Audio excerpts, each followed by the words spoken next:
जय जगन्नाथ। जब से अयोध्या हारे हैं, जय श्री राम बोलने का मन ही नहीं करता। पर पुरानी आदत है, धीरे धीरे छूटेगी। आगे समाचार यह है कि इन दिनों कार्यकर्ता नाराज चल रहे हैं। उनका कहना है कि हाल ही में हुए चुनाव में पार्टी ने बड़ी बड़ी इवेंट कंपनियों को चुनाव प्रचार का ठेका दे दिया था। इससे चुनाव के दौरान उनकी जो कमाई होती थी वह जाती रही। ऊपर से सरकार ने ग्रामीण रोजगार के बजट में कमी कर दी है। विकास के छोटे बड़े ठेके वे कांग्रेसी ले जाते हैं, जो एन चुनाव के वक्त पार्टी में शामिल हो गए। इससे उनका रोजगार प्रभावित हो रहा है। अब थाने की दलाली कब तक करें? वहां भी कंपटीशन बढ़ गया है। हर कार्यकर्ता थाने और तहसील तक ही सीमित होकर रह गया है। कई बार अधिकारी सुनते भी नहीं है और दुनिया को लगता है कि कार्यकर्ता पेपर आउट करके खूब कमा रहा है। पर हम जानते हैं कि इस चक्कर में हमारे बच्चे भी घर बैठे हैं।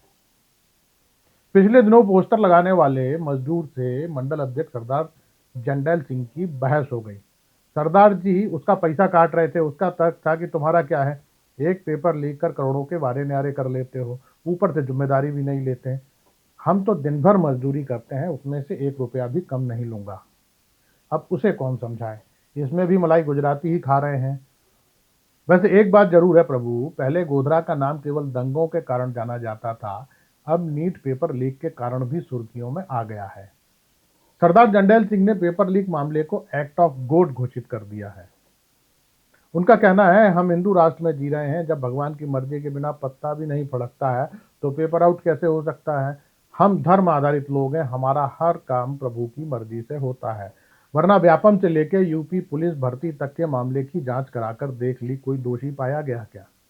बैठक में पार्टी के दिलजले कार्यकर्ता राधेलाल पंडित जी का कहना था कि पेपर लीक मामले में युवाओं में नाराजगी है, सरकार को राजधर्म का पालन करना चाहिए।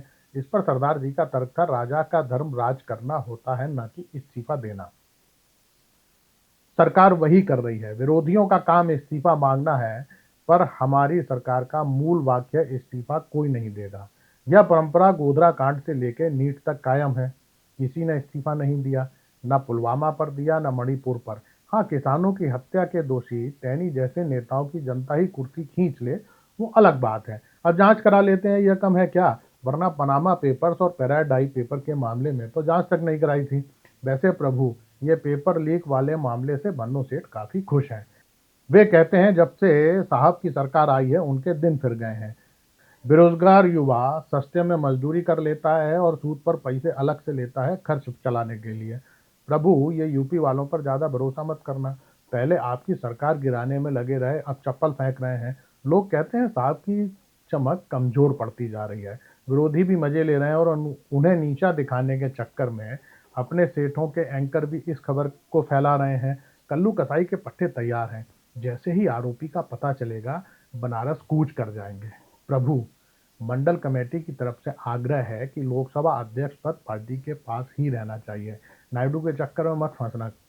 वैसे भी पलटू चाचा तो भरोसे लायक है ही नहीं। उस दिन नालंदा विश्वविद्यालय के उद्घाटन के समय आपके सामने ही कांग्रेस की तारीफ कर रहे थे। मंडल कमेटी का मानना है कि पार्टी को दूसरे देशों को भी लोकसभा अध्यक्ष सप्लाई करना चाहिए और दूसरे देशों को भी हमारे शाखाओं में दक्ष नेताओं का लाभ उठाना चाहिए। एक बार हमारा अध्यक्ष कुर्सी पर बैठ गया तो मजाल है विरोधी दल वाले किसी भी विधेयक पर बहस कर सके या अपने दल के सांसदों को बचा सके। एक पार्टी को तोड़कर उसे नकली घोषित करने में हमारे अध्यक्षों की महारत है। फिर चाहे वे लोकसभा के अध्यक्ष हों या राज्य विधानसभाओं के। राज्यपालों को तो चलती सरकारें गिराने का पुराना अनुभव है। प्रभु, ये स्मृति ईरानी से घर खाली कराने की क्या जल्दी थी? जो जनता का मारा है उसे आप क्यों मार रहे हैं? काफी समय तक पार्टी की सेवा की है। शपथ ग्रहण समारोह में काफी उदास थी। उनकी उदासी देखकर कई कार्यकर्ता भी उदास हो गए थे। शेष कुशल आपका भक्त सेवक राम। नमस्कार।